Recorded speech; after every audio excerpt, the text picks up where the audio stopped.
नमस्कार, अनिका किचनमध्ये तुमचं खूप मनापासून स्वागत। मस्त टेस्टी अशी ही इडली तुम्ही पाहू शकता।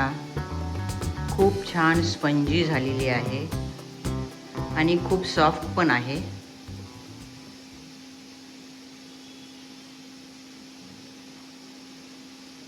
तुम्ही पाहू शकता खूपच छान झालेली आहे। अशी ही उपवासाची टेस्टी इडली पाहायची असेल तर मग चला अनिकाज किचनमध्ये। अर्धा कप साबुदाणा घेतला आहे। साबुदाणा जाड किंवा बारीक कोणताही घेतला तरी चालेल। याला मिक्सरमध्ये टाकून घ्यायचं। असं मिक्सरमध्ये मी जाडसर असं बारीक करून घेतलेलं आहे, तुम्ही पाहू शकता। आणि ह्याच्यामध्ये 1 कप भगर घालायची। कोणी याला वरईचे तांदूळसुद्धा म्हणतात। आणि याला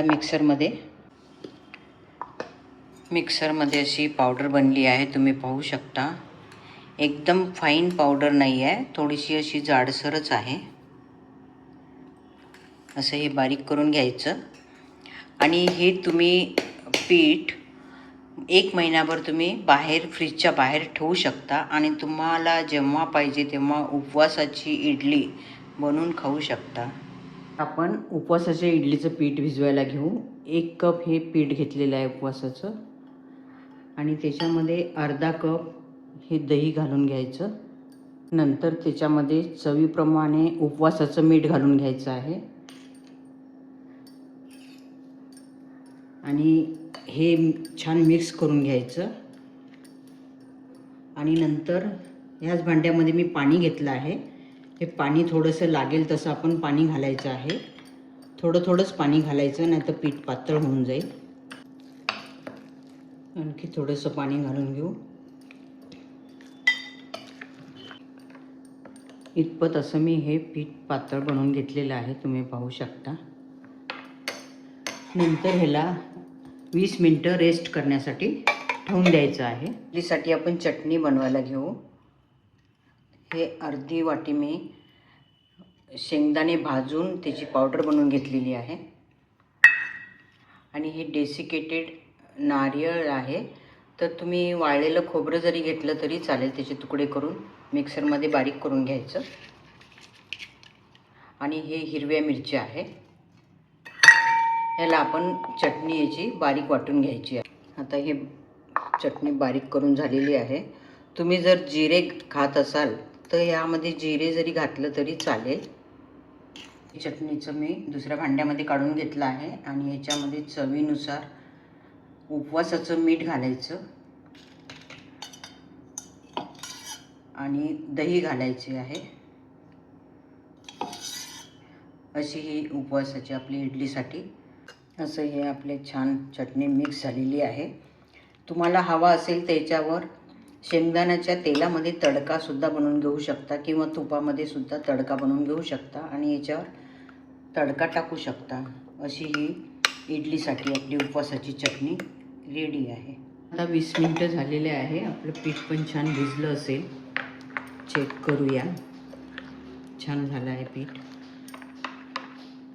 आता याच्यामध्ये पाव चमचा मी खाण्याचा सोडा घालणार आहे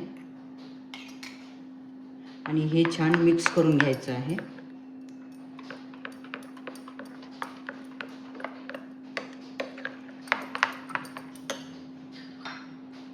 हे इडली पात्र आहे, याला थोडंसं आपण तेल लावून घेऊ।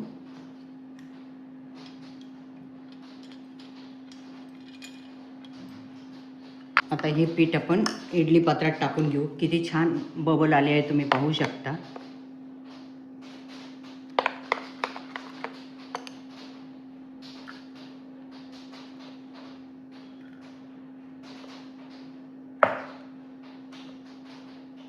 आता कुकरमध्ये पाणी टाकून गरम करायला ठेवलं आहे। आता हा इडली स्टँड आपण याच्यामध्ये ठेवू आणि ह्याला 15 मिनिटं वाफ आणून घ्यायची आहे। आता 15 मिनिटं झाले आहे, गॅस बंद करून घ्यायचा।